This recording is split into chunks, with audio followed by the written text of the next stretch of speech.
Este sábado en La Gente que Habla con Dari Terrero.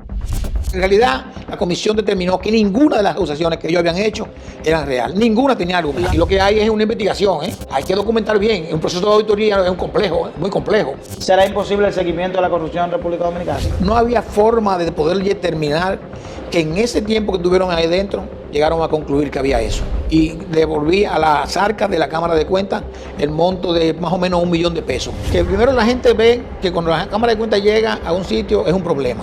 Va a buscar actos de corrupción. No es primero perseguir por perseguir.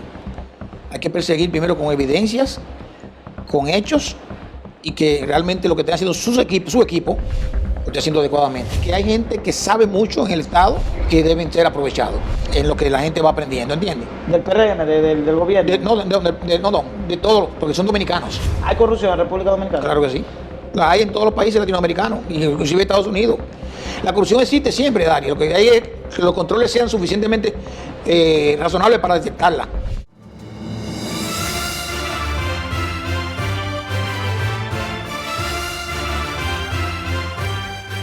Hola mis amigos, bienvenidos a La Gente Habla con Dari Terrero, como cada semana un programa especial desde las maravillosas instalaciones de Central Gastronómica, un lugar verdaderamente espectacular y con una cocina exquisita, con espacios para usted venir en familia, reunión de negocios, pero sobre todo para comer delicioso.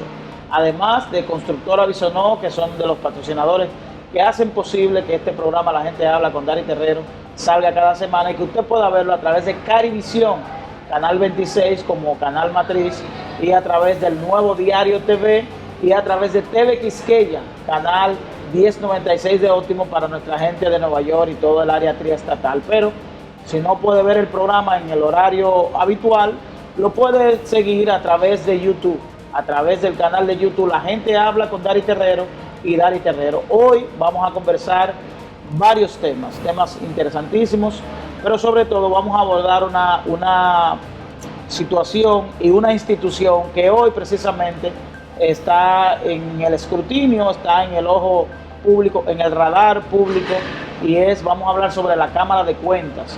Y para hablar de esa institución tenemos un actor de primera línea, de primer nivel, una persona que conoce el área de auditoría, el área dedicada a lo que tiene que ver con la Contraloría, con la Contaduría Pública. Estamos aquí con Andrés Terrero Alcántara, de Terrero a Terrero, ¿verdad? Sí, así es. Bienvenido a La Gente Habla. Gracias, Dari, gracias por permitirme compartir contigo y con tus televidentes nacionales e internacionales aquí en La Gente Habla. ¿Primera vez que tú estás aquí? Primera vez. Sí. ¿O era que tú no querías venir o era que no te invitaban? Yo creo que no me invitaban. La O confianza. el productor te está dando por la negra. La confianza. Así es. Terrero, aunque tú eres una persona conocida en la República Dominicana, eres un profesional que tenemos aquí el currículum tuyo, pero es imposible leerlo porque tendríamos que ocupar el programa completo. Sí. Si yo solamente voy a decir que tú tienes más de 38 años en el campo de la auditoría para firmas de corredores públicos nacionales e internacionales. Contadores públicos. Contadores públicos. Es decir, que has ocupado posiciones como socio director de HLB Internacional, socio de auditoría en Ernst Young, auditor y senior KPMG. Ya. Es una de las principales firmas de auditoría de la República Dominicana, ¿cierto? Del mundo. Del mundo, KPMG. KPMG y Ernst Young son de las primeras 4 firmas del mundo. Es decir, las 2 firmas a las cuales tú has pertenecido o perteneces todavía. No, pertenecí. Pertenecidas son de las principales firmas del mundo, de las 4 principales firmas del mundo. En ese momento y actualmente. ¿Y cómo un dominicano se vincula a una de esas firmas? Es decir, ¿cómo Andrés Terrero, desde República Dominicana, o tiene que tener sede? ¿Dónde tienen sede? No. Hay una parte local. República Dominicana están las firmas con su nombre, pero antes lo que habían siempre eran socios internacionales. Pero de hace un tiempo a esta parte ya hay dominicanos que han crecido y han llegado al lugar de socio. Por ejemplo, yo fui socio de Ernst Young, que era la número 2 en el mundo. ¿Y cómo se logra ser socio? Bueno, es una carrera al interno de la firma. Tiene que durar muchos años, desde comenzar como asistente de auditoría y escalando posiciones por años, y yo diría que aproximadamente 15 años en adelante tú puedes escalar a la posición de socio. ¿Y cómo pierde la sociedad entonces? Porque no perenne la sociedad. No, lo que pasa es que tú puedes salir de la sociedad. Yo salí en el San John en el 2003 por alguna razón interna, pero tú, bueno, ahí te compensan lo que tú tienes y Lo que te ganaste como socio. correcto, y eso, porque la sociedad es para eso, es repartición también de Para tú dividendos. ganar beneficios producto del Claro, trabajo del realizado trabajo que se hace en durante la todo ese tiempo. Correcto. Te decía que aunque tú eres una persona conocida nacionalmente e internacionalmente, yo quisiera que para la audiencia de La Gente Habla nosotros pudiéramos hacer una pequeña historia de la forma más breve de quién es Andrés Terrero Alcántara, el profesional, cómo se vincula tanto a la vida de la Contraloría Pública o de la Contaduría Pública, Sí. y cómo se vincula a otras áreas donde tú has tenido posiciones importantes dentro del sector público en la República Dominicana. Bueno, primero yo nací en Santo Domingo, pero me crié en Villa Altagracia. Y ahí hice mi curso de primaria hasta el 7º curso en la escuela Javier Angulo Guridis, en Villa Altagracia. Posteriormente me mudé a la capital, pero no me mudé físicamente, sino a estudiar a la capital. Y estudié, comencé en el 8º curso en el Colegio Cristóbal Colón, en Villa Juana, Villa Consuelo. Y posteriormente, pues entonces fui a la Universidad Nacional Pedro Enrique Ureña a estudiar contabilidad y auditoría con una beca que conseguí, porque, bueno, mi situación económica no era buena.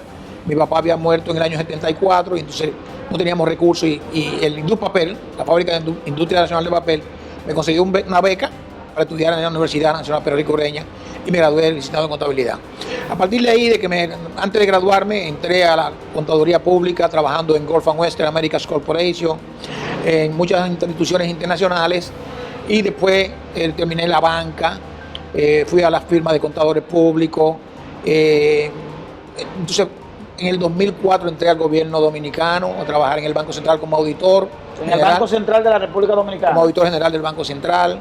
Posteriormente, entonces, ahí en la Cámara de Cuentas, pues fui después brincando eso, estuve en el Banco Nacional de la Vivienda, en la Superintendencia de Pensiones, Superintendencia de Bancos y, en fin, muchísimas otras instituciones públicas. Todas estas posiciones vinculadas al área técnica, profesional, más no al área política. No, Tú nunca no. te has vinculado No, yo soy un técnico. en términos políticos ni con ningún partido político de manera directa. No, yo soy un técnico.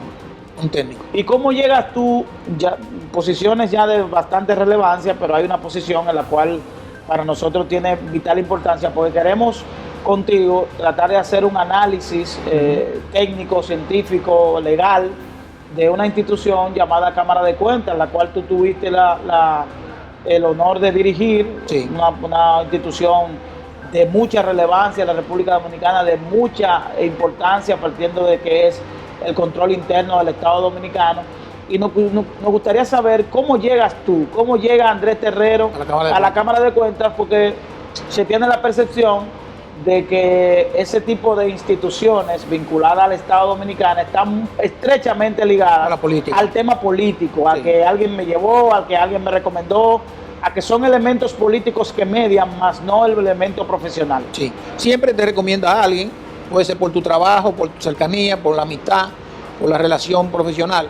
En el caso específico mío, sucedió que en el año 72 y 73, yo tuve un profesor en el Colegio Cristóbal Colón, de historia, geografía y afines, que se llamaba Leonel Fernández. Leonel Fernández Reina fue tu profesor Mi profesor en el Colegio Cristóbal Colón. en el Colegio Cristóbal Colón, por 2 años consecutivos, y entonces hicimos una buena amistad, ¿verdad?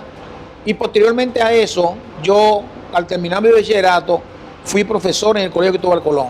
Y ahí Leonel Fernández y yo éramos profesor, colega los dos. Es decir, luego de ser alumno, profesor, luego fueron colegas. Correcto, correctamente. En el Colegio Cristóbal Colón, que fue donde yo estudié, que es, yo diría que me fui muy bien, porque yo fui un estudiante aventajado porque me casé con la hija del dueño del colegio. Es decir, que de ahí fue el alumno aventajado al punto de que se casó con la hija del dueño. Exactamente. Bueno, eso es una ventaja. Pero bueno, yo terminé mi bachillerato, nos fue bastante bien desde el punto de vista de la calificación. Leonel Fernández y yo mantuvimos la amistad por siempre, desde el punto de vista familiar y amigo, nada política, sino familiar y amigo. Y entonces, en un momento determinado, la elección de la Cámara de Cuentas dependía del Poder Ejecutivo, que era el que hacía las ternas y la mandaba al Congreso. Leonel Fernández me pidió que si ¿Eso era de manera legal o o No, de manera práctica? era constitucional. Es decir, constitucionalmente, anterior a la ley que tenemos hoy, la Cámara de Cuentas se elegía a través de una terna enviada por el Poder Ejecutivo al Congreso. Correcto. Al Senado Al directamente. Senado directamente. Directamente. Él No pasaba el filtro de la Cámara de Diputados como eso es. No, el presidente de la Y en República. el momento de tu elección existía esa norma. Así es. Es decir, tú fuiste parte de una terna enviada por el Poder Ejecutivo al Senado de la República. Correcto. Leonel Fernández me preguntó a mí que si yo estaría interesado en ser miembro de la Cámara de Es Cuentas. decir, fue una iniciativa del Del presidente. presidente Leonel Fernández postularte, no Sí. fue una iniciativa de Andrés Terrero. No, el presidente. Y es porque él me conoce desde el punto de vista profesional. Él sabe cuáles son mis cualidades, y entendía que yo podía hacer un buen trabajo en la Cámara de Cuentas. Perfectamente. Y lo hicimos así. Con la desventaja de que eran 9 los miembros en ese momento, Dari. 9 personas, no es fácil ponerse de acuerdo. No te dieron oportunidad para tú sugerir a nadie, o sea, sino que el presidente escogía y mandaba esas ternas. Y así llegué a la Cámara de Cuentas. Y llegué en esa Cámara de Cuentas, que te puedo decir que habían, de los 9 personas, habían 4 que yo no conocía. De los 9 miembros que existían en la Cámara de Cuentas a tu llegada, habían 4 que yo no conocías. que yo nunca había Nunca había tenido contacto, ni conocerlo, ni mediática, ni personalmente. nunca con ellos, con 4 de ellos. De los 9. Y una pregunta, hoy tenemos una Cámara de Cuentas con 5 miembros. ¿Crees tú que el hecho de que haya tenido 9 miembros hubiese sido un punto también de inflexión para que la Cámara de Cuentas tuviera algunos obstáculos para avanzar? Definitivamente que sí. Porque primero, éramos mucha gente diversa, de áreas diferentes, profesionales diferentes, y la mayoría eran abogados, que es lo que no debe caer de nuevo la Cámara de Cuentas, que la mayoría de los miembros sean abogados. Es decir, ¿tú entiendes que los miembros de la Cámara de Cuentas en su mayoría no sean abogados? No, ¿Y cuál debe ser el perfil de los miembros de la Cámara de Cuentas? contadores públicos, auditores, especialistas forenses, investigación especial, y pueden haber abogados, pero abogados que tengan ese tipo de experiencia. Por ejemplo, un también. abogado, un contador público, un especialista en investigaciones forenses, Sí, pero básicamente contadores públicos, auditores y algunos tienen especialidad en auditoría gubernamental y en auditoría forense.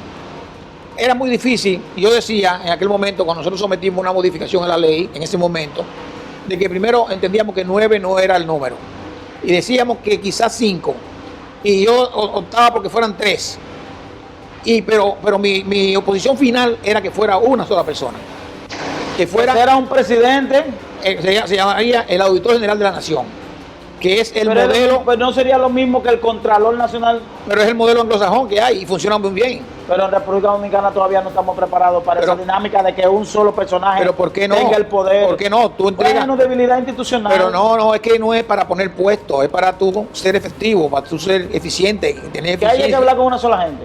Claro, y esa gente con un nivel de gente técnico debajo, con toda la capacidad profesional, tanto en auditoría como en gestión presupuestaria, como en la consultoría jurídica.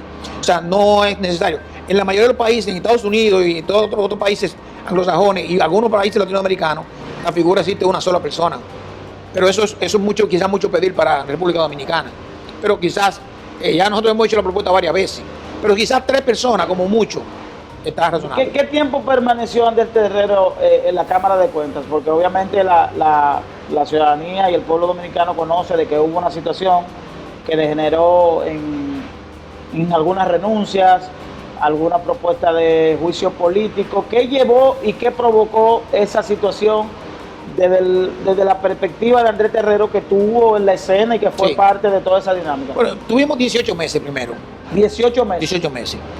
Y el problema fue problemas internos, o sea, problemas de comportamiento, problemas en que yo llevaba una conducta de impedir algunas cosas y se veía que eso eran obstáculos. Recuérdate que hubo un momento de un aumento de salario, que eso yo no lo favorecí, nunca lo cobré.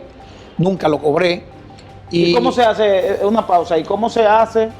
¿Cómo un servidor público se aprueba un órgano colegiado, aprueba la mayoría un aumento salarial y yo de manera particular, cómo yo dejo de cobrarlo? ¿Cuál es el mecanismo? Excelente pregunta. Primero, si se aprueba colectivamente, tiene todo el mundo que cobrar el dinero. Sí, por eso. Entonces ese dinero entraba a mi cuenta en el Banco de Reserva y yo sacaba ese dinero y lo ponía en una cuenta en el Banco BHD. Específicamente así mismo fue.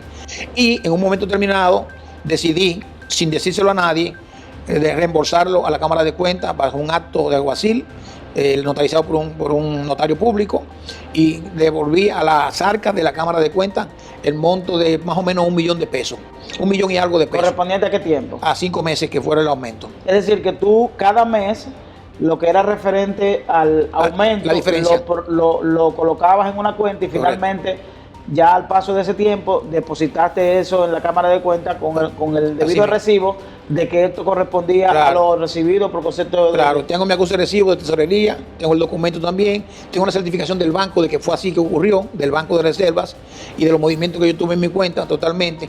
Y además yo dije que nunca lo iba a cobrar. Y lo desembolsé, nadie se dio cuenta nunca. Lamentablemente en la Cámara de Cuentas hay un control diario donde se llevan los ingresos y gastos, y nadie vio que entró de una manera extraordinariamente, entró casi 1 millón de pesos. Es decir, nadie se dio cuenta. Nadie se dio cuenta. Y cuidado si entonces si no llegó. No, llegó y nadie se dio cuenta y estaba ahí. Nadie se interesó. De hecho, cuando se dijo públicamente que yo no había cobrado, ellos lo dudaron. No, este socorro no está aquí. Y cuando fueron a averiguar, entonces le enseñaron. Hay un dinero que entró. Sí, claro que sí. Ese fue el primer conflicto. Ese fue ¿Al paso de qué tiempo de usted ser designado ocurrió esto? No, el mismo mes. En el mismo mes de la designación se generó un aumento. ¿A instancia de quién? Mira, hay 2 personas fundamentalmente. José Gregorio, que era el secretario del Pleno, y Yepes Uncar, fueron los que llevaron la delantera de la propuesta, ¿verdad? Nosotros el mismo primer día dijimos que no era factible eso y que yo entendía que en la entidad se ganaba un buen salario. Yo no sabía cuánto ganaba cuando llegué allá. ¿Cuánto ganaban en ese momento? 330 mil pesos ¿Y mensuales. el aumento fue? A 600 mil pesos. El diablo. Y esos 330 mil pesos equivalían en ese momento a 10 mil dólares. Estamos hablando de más de un 100% de aumento, o prácticamente un 90%. 95% aproximadamente. Entonces eso se aprobó y finalmente ellos continuaron cobrando, más tú no. Exacto, hasta que en un momento determinado, que fue mayo, que cuando se habló con el Congreso revocó. No, el Congreso sugirió, porque no podía revocar. Y entonces los miembros dejaron de cobrarlo en ese momento, pero nadie lo devolvió. Nadie devolvió lo que ya había cobrado. ¿Y qué otros elementos continuaron sucesivamente ocurriendo que llevaron a que el Senado de la República determinara que había confrontación o ¿cuál fue la acusación específica que hizo el Senado de la República? Bueno, era mala conducta, razones éticas, no nada de corrupción. No, a ustedes nunca fueron acusados de elementos de corrupción como se está ocurriendo ahora, de maquillaje. No. Todo era manejo interno. Sí. De que había mucha gente dice chismes, porque inclusive gente de la comisión de la Cámara de Diputados dijeron que se hizo un juicio político por un chisme interno en la Cámara de Cuentas. No había ninguna razón, ahí hubo un descenso, una comisión, la comisión inclusive había dicho, y todavía están ahí muchos, porque también el diputado de Boca Chica murió. El fallecido exalcalde Radamés Castro, de Boca Chica, que era parte de la comisión. Él había dicho que yo no tenía ninguna culpa, ni siquiera entendía que yo debía estar en el juicio político. Igualmente también lo han dicho todos otros diputados, pero lógicamente no entraron. Pero hubo mucho conflicto en lo interno, del trabajo, de avanzar con las auditorías, los temas, y entonces ya yo veía que había mucho conflicto. Entonces vino el aniversario de la Cámara de Cuentas y fue donde yo ofrecí un discurso en la catedral, donde yo decía, en 3 palabras, que había una situación bastante difícil dentro y que pedía a Dios que iluminara la mente de los miembros del Pleno de la Cámara de Cuentas. Es decir, tú utilizaste ese elemento como prácticamente pudiera ser como una especie de denuncia pública. Así es. Y eso degeneró toda la situación. Eso degeneró en que ellos entonces hicieron un documento donde los demás miembros, por lo menos 7 de ellos, un documento donde me acusaban de muchísimas cosas, creo que eran 25 o 20 irregularidades supuestamente.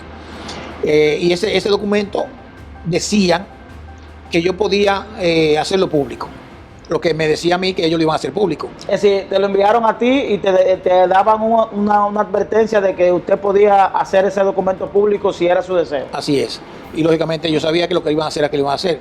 Lo filtraron a los medios, entonces eso generó una serie de cuestionamientos hacia mi persona, de que yo había hecho tal cosa, de que yo tenía una cuenta secreta de la Cámara de Cuentas que manejaba yo solo, que no era verdad, una cuenta que era manejada por el Ministerio de Hacienda, de que yo compraba cosas, muchísimas cosas que no eran verdad. En realidad, la comisión determinó que ninguna de las acusaciones que ellos habían hecho eran reales. Ninguna tenía argumento. La comisión que de la Cámara de Diputados, que tiene a bien investigar la posibilidad de elevar a juicio. De llevar a juicio político. Sí. ¿Y no crees tú, en algún momento pensaste que todo este movimiento tuvo vinculado a algún trabajo que ustedes habían desarrollado, alguna auditoría que ustedes habían hecho, donde habían encontrado algún tipo de hallazgo y que alguna persona con poder político había generado mira, este tipo de... Mira, yo todo puede ser posible, pero yo no tengo ninguna evidencia para poder llegar a esa conclusión. Nosotros hicimos mucho trabajo, Dari, pero no pudimos publicar muchos trabajos. Y eso era por los mismos problemas internos, ¿no entiendes? Porque acuérdate que los documentos, igual que ahora, para tú probar una auditoría, para tú publicar una auditoría y terminarla, tienes que aprobar el pleno, la mayoría del pleno. Sí. Y la mayoría ahí eran 5 personas, de 9, ¿entiendes? Sí. Y si tú no tenías... No podía lograr el quórum con las 9, se complicaba. No podía complicar, entonces tú no podías avanzar. Y yo siempre lo decía en el pleno, señores, vamos a producir informes, porque tenemos auditorías. Auditoría bien hecha, Auditoría bien hecha, porque yo soy auditor de profesión, yo me involucraba en todos los trabajos de auditoría, en todo. Yo revisaba todos los trabajos de auditoría y ponía mis puntos de revisión y lo discutía. ¿Y leía los informes? Definitivamente. O sea, esa es mi tarea. Porque una de las acusaciones que se llevan a cabo ahora es que los miembros de la Cámara de Cuentas no leían las auditorías. Bueno, ya es un problema grave. Pero yo, lógicamente, y yo entiendo que los contadores públicos que estábamos ahí, lo leían los informes, los que estábamos ahí. Habíamos 4 contadores públicos. Tenemos que hacer una pausa, pero te voy a hacer una pregunta para que la respondamos luego de volver de ella. ¿Crees tú que la situación, la problemática que envuelve a la Cámara de Cuentas está estrechamente ligada a los miembros, es decir, a los directivos, los 5 miembros, o es estructural dentro del marco de la institución? Es decir, si la institución tiene falencias en lo que es estructura de dirección, de auditores, de todo el componente de recursos humanos, o es estrictamente, es decir, para sintetizar, si el cambio de la Cámara de Cuentas debe ser en cambiar miembros o generar un cambio estructural de la Cámara de Cuentas, ¿correcto? Okay. Estamos conversando con Andrés Terrero, esto La Gente Habla. Vamos a una pausa y volvemos en breve. ¿Crees tú que estuvo correcto la intervención al órgano, es decir, el allanamiento realizado por el Ministerio Público a la Cámara de Cuentas? Bueno, desde el punto de vista jurídico estuvo bien. Desde el punto de vista de la acción no la veo bien. Aquí lo que hay es una investigación, Hay que documentar bien. Un proceso de auditoría es muy complejo. Hay que documentar bien para decir que ahí hubo maquillaje, que hubo cambios, que hubo componentes. Eso hay que documentarlo muy bien, Hola mis amigos, yo soy Dari Terrero de La Gente Habla. En este momento difícil que vive la República Dominicana por el paso de la pandemia del COVID-19, la mejor decisión y la mejor recomendación es que te quedes en casa. Quédate en casa. Estamos atravesando momentos muy difíciles en la República Dominicana. En este momento estamos en el pico de la pandemia, donde pudiéramos estar enfrentando contagio en términos sociales, en términos de los vecindarios, de los barrios. Y la mejor recomendación es que te quedes en casa. Por el bien tuyo, de los tuyos y del país, quédate en casa. Continúa con el contenido de La Gente Habla con Dari Terrero.